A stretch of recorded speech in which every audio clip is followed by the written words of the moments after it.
Hey y'all, Fat Man Outdoors.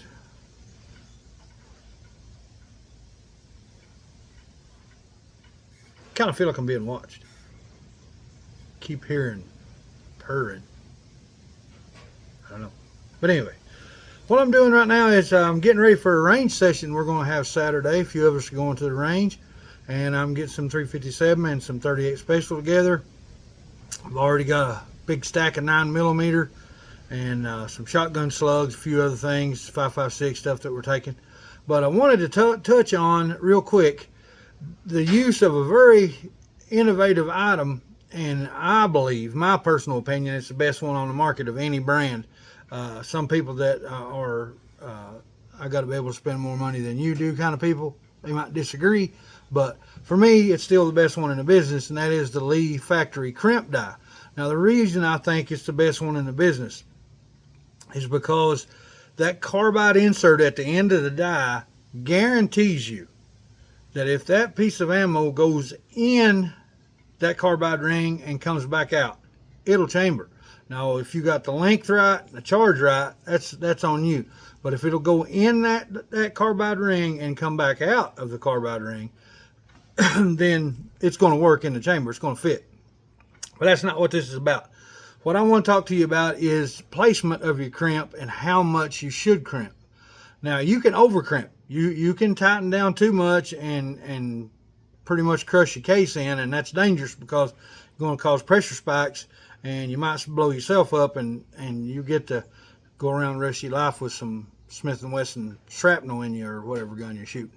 So you got to be careful with that. You got to learn to judge it, but it's not too hard to tell. But what I wanted to mean by placement, and I'm going to try to put this up here where you guys can see it. Now, if you look at it, don't really know. I'm trying to figure out where the placement of this camera's at. Sorry. All right, now you can see that that edge of that crimp is just under the bottom of that driving band. Okay. Now, when you crimp in that, if you're going to crimp in a crimping groove, if you have a crimping groove, or if you're just crimping behind a driving band, you don't have a crimping groove in a bullet. When you do it, stay as close as you can before, when you seat your bullet as close as you can to the bottom of the driving band that you're going to crimp under. I mean, right up against the bottom of it, so that when you crimp, that it rolls under that just slightly, and it doesn't have your crimp trying to press on the outside of your bullet, and that way when you're trying to resize it through your carbide insert, it's not trying to compress that lead to make up for that difference of the case being on the outside of the diameter bullet that's supposed to be fitting your chamber and your cylinder throat and so forth. But if you like I said, if you take a look at it, that crimp is just up under it, and if I could just get the light just right, which is really hard to do, you can actually see where it just barely rolls under there. I hope you can see that. I'm doing my best. But that'll keep you from getting pressure spikes. It'll help you on accuracy. It will help you on consistent feet per second of the load that you're doing. And the thing about it is, if you're trying to build a load for a gun, and you're trying to build one that's going to get the most accuracy and the most efficiency for the powder that you're going to use, then a crimp is a very, very, very important part of that, because that's where all of your consistency starts, is in that crimp. And I'm sorry that I can't get it any better. Don't worry about the black looking spots on it. All that is just marks from coming through the resizer. You can take a little isopropanol and wipe that off if you feel like you need to, and they'll turn pretty and bright red. It's not exposed lead, but there's really no need. I'll show you a couple of these 38s. Now, this 38's a little bit different than that 357. If you look at these 357 rounds, you see it's underneath the last driving band, okay? But the 38, it's underneath the second driving band.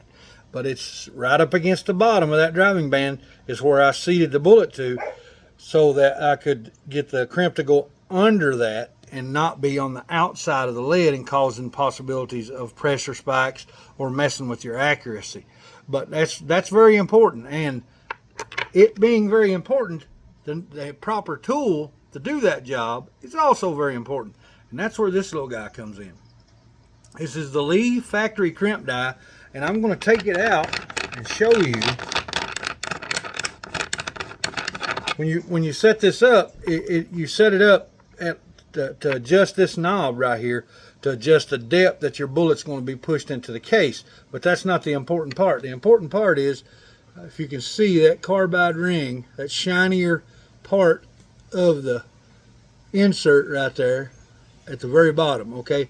That's made out of a harder steel than the rest of this is, and what that's going to do is that is the SAMI spec size for your chamber, and the SAMI spec size will guarantee you that it will chamber in any gun that's at that caliber that has a SAMI chamber. If the chamber is within SAMI specs, and that round that you just loaded will go in through that ring, then I guarantee you that that bullet will go in any SAMI chamber that you have. But that's what makes the whole world of difference. This thing does such a great job of crimping, and it's the best crimping tool in the business, in my opinion.